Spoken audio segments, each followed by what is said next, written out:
கன்னியாகுமரி மாவட்டம் கிள்ளியூர் சட்டமன்ற தொகுதி தாவேக வேட்பாளர் சபின் மேளம் முழங்க திரளான தொண்டர்களுடன் வந்து கிள்ளியூர் தேர்தல் அதிகாரி ஈஸ்வரநாதனிடம் வேட்புமனு தாக்கல் செய்தார். இதுகுறித்து நமது செய்தியாளர் ரமேஷ்குமாரிடம் கேட்கலாம். ரமேஷ்குமார், தாவேக வேட்பாளர் சபின் தற்போது கிள்ளியூர் தொகுதிக்கான வேட்புமனுவை தாக்கல் செய்திருக்கிறார். அங்கு அவருக்கு மக்களினுடைய ஆதரவு எந்த அளவுக்கு இருக்கிறது? விவரங்களை சொல்லுங்க. சிவகாணி தமிழக சட்டப்பேரவை தேர்தல் வரும் 23ஆம் தேதி நடைபெற இருக்கும் இந்த நிலையில் ஒவ்வொரு பகுதிகளிலும் இந்த தேர்தல் களம் என்பது சூடுபிடிக்க துவங்கி இருக்கிறது. அது மட்டுமின்றி வரும் 6ஆம் தேதியுடன் அந்த வேட்புமனு தாக்கல் என்பது முடிவடைய இருப்பதால் தற்பொழுதும் அந்த ஒவ்வொரு வேட்பாளர்களும் தீவிரமாக அந்த வேட்புமனு தாக்கல் நிகழ்ச்சியில் ஈடுபட்டுக் கொண்டிருக்கின்றனர். அந்த வகையில் கன்னியாகுமரி மாவட்டத்தை பொறுத்த அளவில் கிள்ளியூர் சட்டமன்ற தொகுதி, குறிப்பாக தமிழகத்தை பொறுத்த அளவில் 234வது தொகுதியான அந்த கிள்ளியூர் சட்டப்பேரவை தொகுதியில் தமிழக வெற்றி கழகம் சார்பாக சபின் என்பவர் போட்டியிடுகிறார்.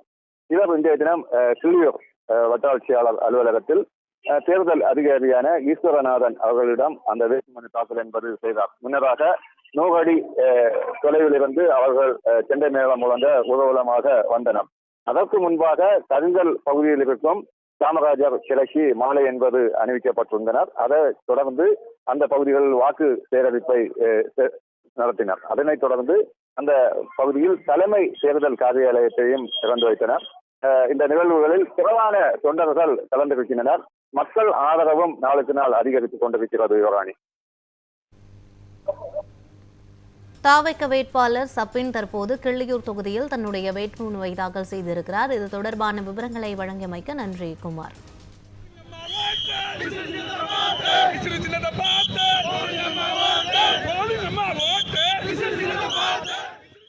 இது முதற்கட்டமாக இன்னைக்கு தாக்கல் பண்ணிட்டு அடுத்த கட்டமாக மக்களோடு மக்களாக மக்கள் பிரச்சனைகளை குரல் கொடுக்கிறது மட்டும் இல்லாமல் மக்கள் நின்று வருகின்ற சட்டமன்ற தேர்தலில் வெற்றி பெற்று முதல் வெற்றிய கழகத் தலைவர் தளபதி அவர்களுக்கு கடைசி தொகுதியான கிள்ளியூர் தொகுதியில் இருந்து அளிப்பேன் என இந்த நேரத்தில் நான் உறுதியளிக்கிறேன். உண்மையாகவே அவர் சொன்னது போல தான் நாங்கள் மக்கள்கிட்ட வாக்கு சேகரிக்க போகும்போது என்னை சபினா பார்க்காம எங்களுடைய தலைவர் தளபதி அவர்களாக தான் மக்கள் பார்க்குறாங்க. நாங்களும் வாக்கு கேட்கும் போதும் எங்கள் தலைவர் விஜய் அவர்களுக்கு வாக்கு தாங்க அப்படிங்கிற எண்ணத்தோடு தான் நாங்கள் கேட்குறோம். எங்கே போனாலுமே நம்முடைய வெற்றி தலைவர் அவர்களுக்கு நம்ம நினைத்து பார்க்காத வரவேற்பு மக்கள் மத்தியில் இருக்குது. அந்த வரவேற்பை வாக்கு எண்ணிக்கை பெறும்போது நீங்கள் அறிவீங்க.